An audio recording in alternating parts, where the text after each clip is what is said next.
คืนที่เสียงสวดมนต์หยุดลงคืนที่เก้าของการรักษาศีลข้อยสวดมนต์อยู่ในห้องมืดแสงไฟเทียนสั่นไหวจู่ๆเสียงสวดมนต์ในปากข้อยก็หายไปดื้อๆบ่แม่นข้อยหยุดแต่เหมือนมีไผบ่ให้ข้อยสวดต่ออากาศเย็นลงและข้อยรู้สึกว่ามีบางอย่างกำลังฟังข้อยอยู่พระอาจารย์ผู้เห็นสิ่งที่ข้อยบ่เว้าข้อยไปวัดบ่ได้เล่าหยังแต่พระอาจารย์เบิ่งข้อยและเว้าว่าเจ้ามีสายพันธุ์กับพญานาคบ่แม่นนาคดีทั้งหมดและบ่แม่นนาคร้ายทั้งหมดใจข้อยบ่ฮู้เพราะข้อยบ่เคยเว้าเรื่องนี้ให้ไผฟังมาก่อนพระอาจารย์บอกต่อว่าถ้าบ่เฮ็ดบุญให้ถึกเจ้าจะฝันหนักกว่าเก่าขันหาที่บ่มีคนรับ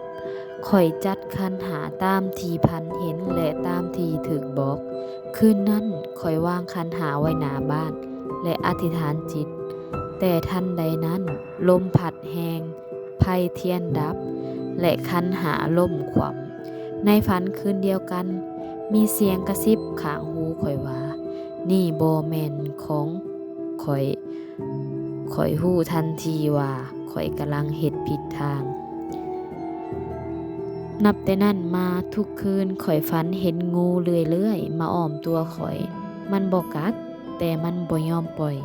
ข้อยเริ่มเข้าใจกับคำว่ากรรมบ่ได้มาทันทีแต่มันบ่เคยหาย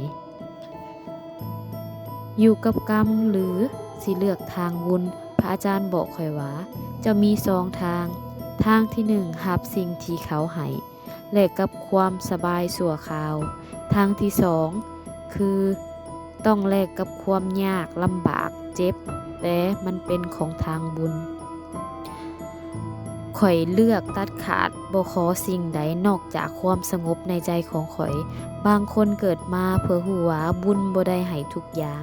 แต่มันให้ทางออกและเรื่องของข้อยยังบ่จบเพียงเท่านี้